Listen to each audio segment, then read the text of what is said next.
Everyone, good evening to our viewers. Welcome to the Evening Review Show. I'm your host, Matthias Aufiko. Well, the election season is in full swing and political parties are crisscrossing the country, canvassing and lobbying for support. Of course, today the Electoral Commission of Namibia held the nomination ceremony for the candidates who would be on the ballot come 27 November. We have in studio tonight Mr. Kavekotora. He's the president of the Rally for Democracy and Progress. Mr. Kavekotora, good evening and welcome to the Evening Review. Good evening. Nice to have me. It's good to have you back. It's been a while. Well, that's the first time to invite me this year, so it's not really my fault. It's your fault. Yeah, no, we'll take the blame for that. But it's true. I was quite busy. I was running around. Yes. Yeah. Election season is here. Politicians, this is the time that you guys don't sleep. You are all over. How is it going so far? I told my wife that because she started to complain already. I told her that after the 27th, I will have to take a break and go somewhere and just switch off and just enjoy life because it has been very hectic. Yeah. It's still going to be very hectic moving from now to the 27th of November. I think this election of 2024 is a heavily contested one.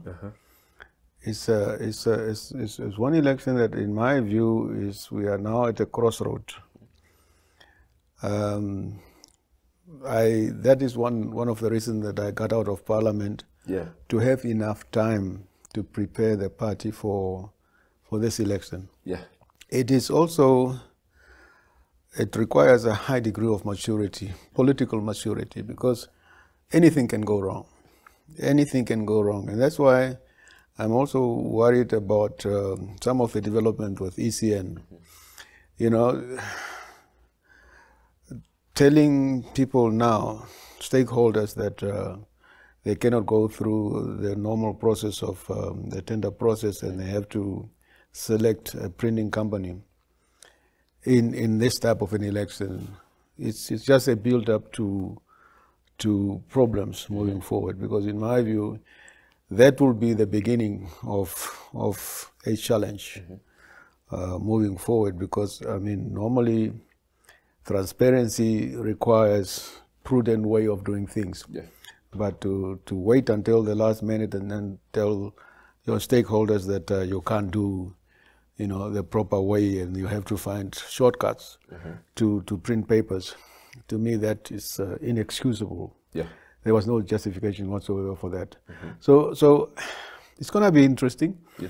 We are, and I'm happy that most political parties have learned a lesson in previous elections. So their eyes will be very much open to see what could possibly go wrong, and perhaps also to intervene at an early age in order to prevent anything to go wrong. Yeah. So, and Namibia is really at a crossroad, and I hope the ECN, the reasons that they gave for not having a proper tender process, I hope they are telling us the truth.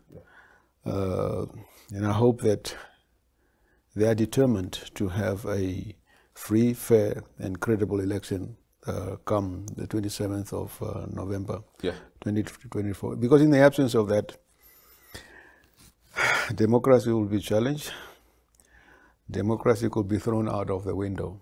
And that is something that none of us would want to see. Yeah. You say this election is crucial because we are at the crossroads as a country.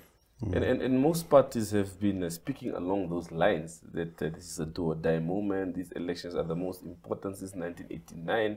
What is it about these elections that gives this sense of from here on, is you are at the cliff's edge, from here it's just downward spirit? We are moving, it's almost like a paradigm shift in my view, because previously we had an emotional politics.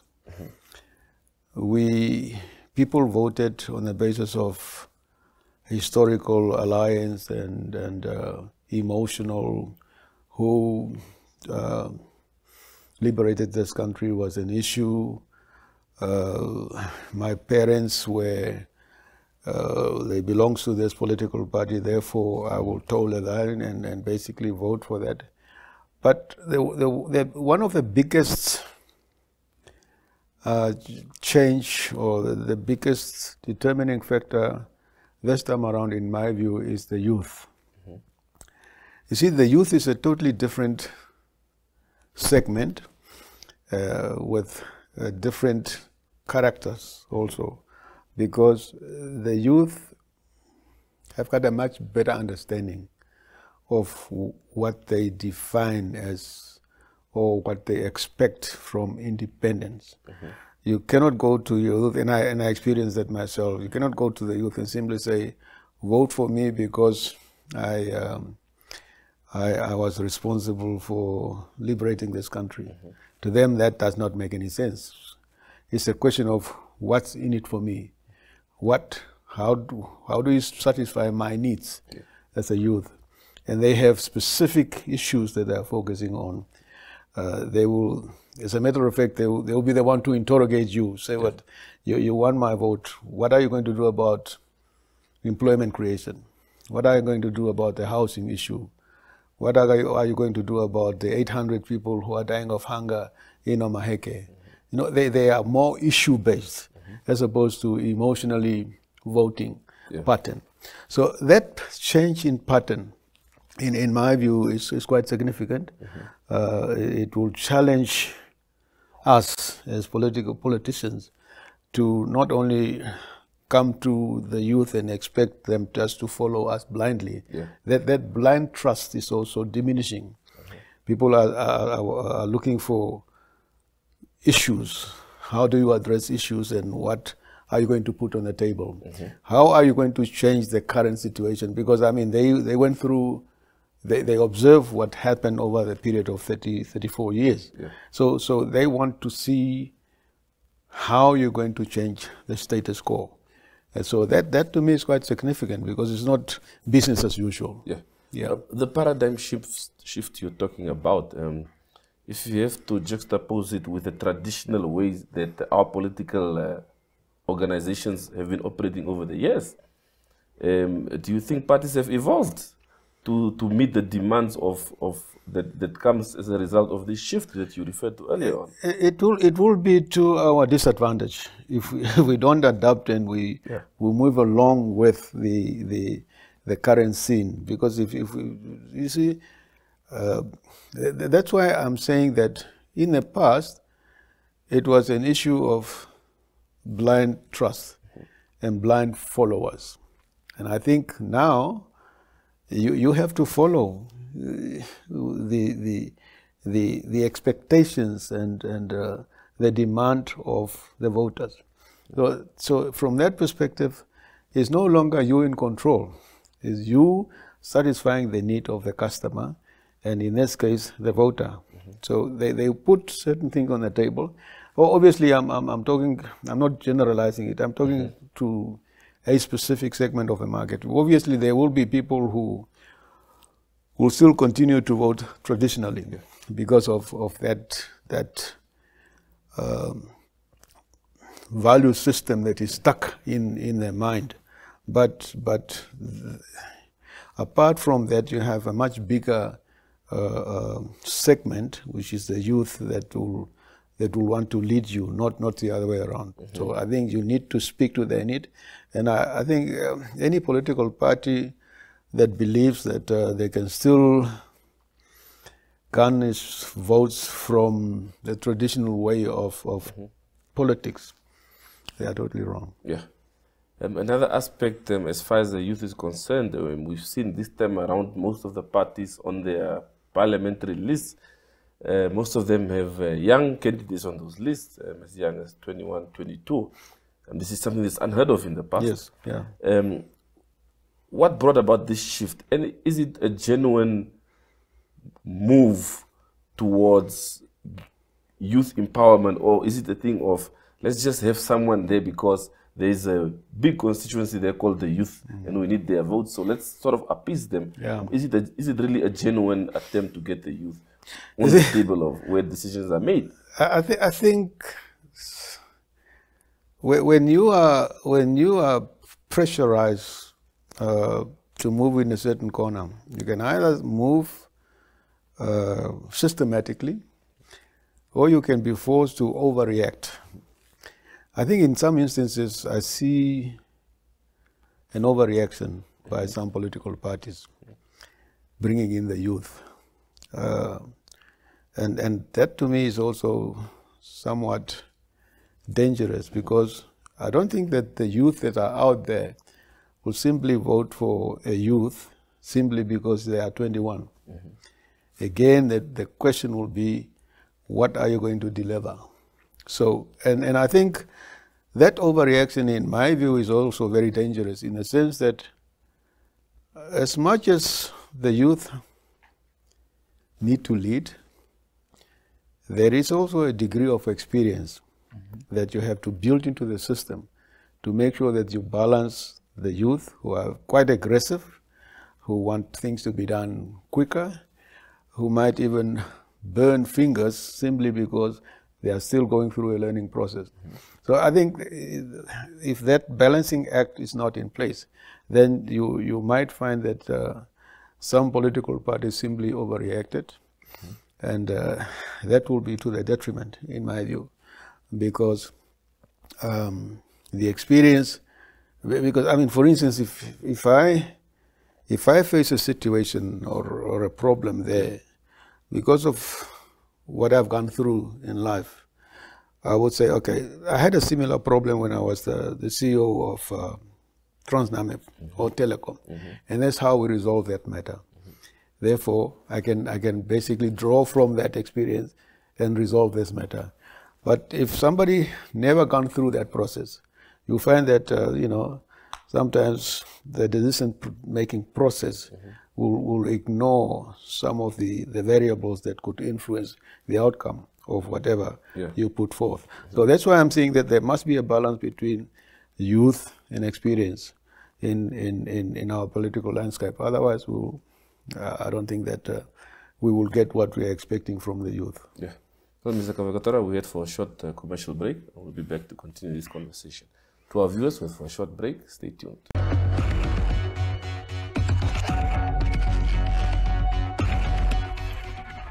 Allow me to welcome you back from that short break. Mr. Kavekotora, just to continue our conversation, and at the same time also just shift the dynamics of the conversation a bit towards inner party matters. We've seen over the past, I might say, a year or two, there's been a litany of court cases, especially challenging your mandate as president of the party. What's going on? What is the situation right now? You are heading into elections. Yesterday, the party was in court again for another case, which was eventually thrown out. That was, of course, in your favor. What is the situation like? What is going on? Why is the party struggling to bring everyone onto the table if everyone is genuinely fighting for the good of the party? Yeah, I think that's what the public should judge. Yesterday, before I go back to where it all started, so yesterday we had a court case in the High Court. The challenge was to challenge our convention that was held in Rundu recently, and to nullify that. Now, that was yesterday. Yesterday was my birthday. It was the closing date of the submission to ECN. I think that should tell any analytical body that what the intentions were. The intentions were, Kanti wanted RDP not to participate in this upcoming election, because if he was the genuine president of the party, he should have had a list on standby. He should have had his convention held. He should have had gone through an electoral college to make sure that once he succeeds in a court, at least RDP will go and participate in the election. Yeah. He did none of that. All he did is simply to go to court and to try to nullify a rightful convention. I think that will give you the motive behind Kandi's challenges. These challenges started way back in. We had our third convention on the 2nd of June 2019. 3 months down the line, Kandi came in and started challenging the unchallengeable. The reason I'm saying unchallengeable is that mathematically, when you have 3 parties competing, and the rule says that whoever gets 51% or 50 plus 1% is the winner. And the 2 parties, the sum of the 2 parties is less than the sum of the 1 party. It shows that the 1 party has exceeded the 50 plus 1%. That's a mathematical reality. That is what Kandi challenged. In the process, obviously, he has to give reasons, the real reasons behind his challenge. And one of the reasons that I believe was more prominent from his challenge is that he sees RDP as a Kwanyama party. And therefore, he could not get it in his mind, and he even went to the point of ignoring the constitution of RDP on how and why RDP was established. RDP is a mass-based political party where each and every Namibian is welcome not only to be a member, but also to participate in leadership and what have you. So, at this age, because all the time I was trying to understand the motives behind Kandi's things. I think I'm almost comparing him to Muammar Gaddafi when the Americans invaded his country. When he got out, he simply just proclaimed that I'm still the president of this country. And I think that thinking is stuck in Kandi's mind. Unfortunately, all the efforts and the attempt that he made in court, obviously, because that's what we advise him to do, said the best thing for you is just to go to court. He lost on all count. He went to the electoral tribunal, he lost. He went to the electoral court, he lost. He went back to the electoral court, he lost. He went to the High Court recently, and he also lost. In the previous cases, the case was basically just dismissed on the basis of the court does not have jurisdiction over that. In the last one of yesterday, he lost, and the case was scrapped from the roll. So that is how I analyzed and concluded what Kandi is doing. It is really unfortunate in the sense that you see, when people are fighting, the people on the periphery who are watching, they are confused. Some of them will side with you, others will side with me, and that's what happened at RDP. Some people thought that Kandi was fighting a genuine fight, and they sided with him, until some of them fell off, obviously, realizing that the motives are not the one that we thought he would be fighting for. So it really was detrimental to the party. We could have had a much more united party if it was not for the intervention of Kandi trying to derail the situation. However, having said that, I think that's also one of the reasons that I said, no, let me get out and let me try to recoup the losses that has been incurred as a result of Kandi intervention, especially in the north, especially in Ohangwena, not the whole north, because Oshana and Oshikoto are not very much involved in siding with Kandi. But in Ohangwena, you find certain elements that are still with Kandi. And I remember even when we were on our way to launch our convention, our manifesto, there were some of our cadres who were saying that, no, we are not going to participate in some of these meetings. We still have to wait for the outcome. of the court case. So that tells you that some of the people were actually sort of siding with Kandi from that perspective. Yeah. Unfortunately, also, the one thing that does not stuck in Kandi's mind is that in March 2021, Kandi was officially expelled from RDP. He was fired from RDP, him with other 3 members, on the basis of we realized that he is really trying to destroy the party. So we call upon a disciplinary hearing. He obviously did not show up, and in absentia, he was found guilty, and he was expelled from the party. But the population and you news people, you refuse to accept that Kandi was fired from I don't know why you're doing it, but you still refuse.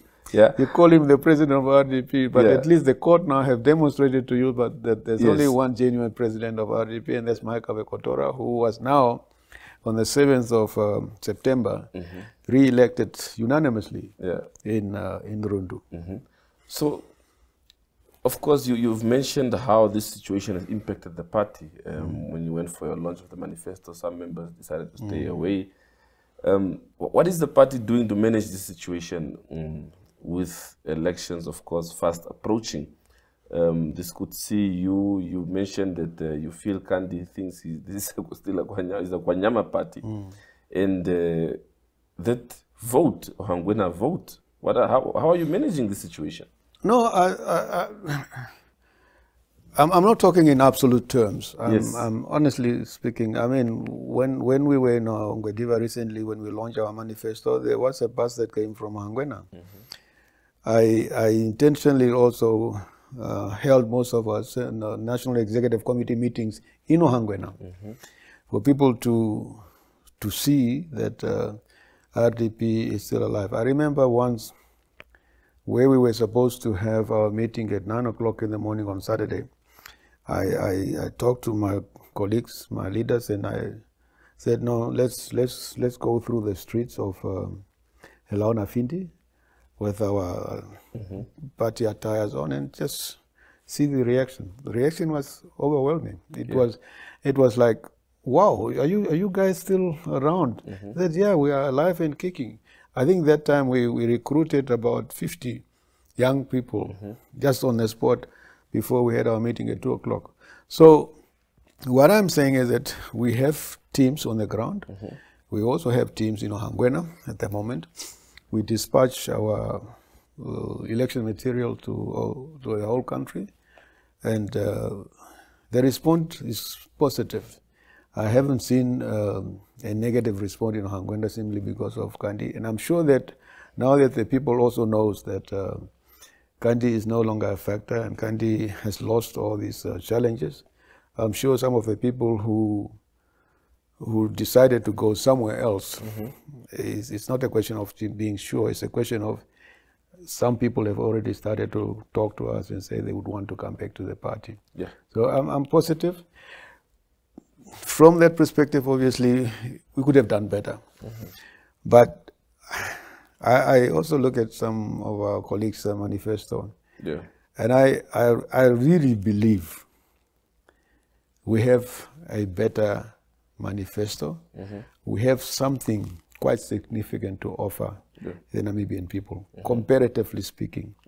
I believe that our message is not only based on the current situation. I think if you have followed me quite well in Parliament, you would have realized that I was focusing on matters that matters to the men on the street. That was my core focus, and I did it intentionally. First of all, you have a situation, for instance, in Namibia about wealth, the distribution of wealth. As we speak now, after I left Parliament a year ago, there is a motion that was tabled by yours truly about wealth distribution, because I cannot, and our RDP cannot follow the notion that the gap between the rich and the poor is widening. Then there is something fundamental wrong with what we have been doing for 35, 34 years. You will see that housing in Namibia is a serious problem, to the point that we have about 350,000 units, a backlog of 350,000 units. Mass housing have done nothing to that, because the planning in mass housing was completely absent. There was no market research, there was nothing. As a matter of fact, the government was not even supposed to have played in the market that they built those houses for. Government resources should have been applied to social housing, and not a house that is costing $600,000. Let me give you an example. There are 57 houses constructed in Karasberg. All of them unoccupied. Why? Because the people in Karasberg, their disposable income is about $2,000 on average, below up to $2,000. This house of $600,000 requires you to even have an earning of $20,000 or $24,000 in order to afford that. So why would you want to waste resources in such a way? So mass housing, that's why I called mass housing a mess. You have 800 people who died of hunger in a rich country like ours. So what we are saying at RDP is that, colleagues, let us go back to the basics. Let us address those issues that matters to the men on the street. Food security, housing, health, education, employment. Those are the core message that we are sending to our people, and we also have solutions to those things. It's not just saying, we're going to build houses. We're not addressing just the what, we're addressing the how. How are we going to do it? For instance, we are saying, if you look at successful countries, Singapore, Rwanda, you find that instead of going horizontal in social housing, they go up. The unit cost will go down, because if you put 2-3 stories on 1,200 square meter earth, you could accommodate more people there. And where does the money come from? From all over. We have a country that is currently accommodating Chinese in the construction industry. Where does the money go? We ship money out to other countries. What we are saying is that we have enough competency here. We have Basters, the Baster community, who have been constructing the whole of Namibia before independence and after independence, before the Chinese came and took over. So what we are saying is that we must bring back the economy. Lastly, in terms of wealth distribution, I introduced something that RDPs, that many people don't even understand. What did we fight for as a country? We fought for land. Analyze the development of land since independence. You will come to the conclusion that the land still lies in the hands of those who had it before independence. How do we make sure that, because land is one of the means of production, how do we ensure that wealth is equally distributed? I introduced something during our manifesto launch, that we need to have a system that progressively attack land and wealth. So that, and land specifically from an inheritance perspective. So, but I mean, if I acquire land, or if I got land from my grandfather, who acquired that land through colonialism, is it justifiable just to continue that land going to that? Or should we tax a certain portion of that land so that the wealth can be distributed to the community? So these are some of the hows that of addressing some of the problems that we are facing.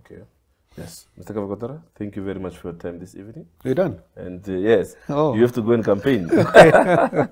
Thank you very much, and we wish you well during your campaign work, and be safe. Thank you very much. Thank you very much. Yeah. Well, to our viewers, that's it from the team this evening. See you again tomorrow, same time, same place.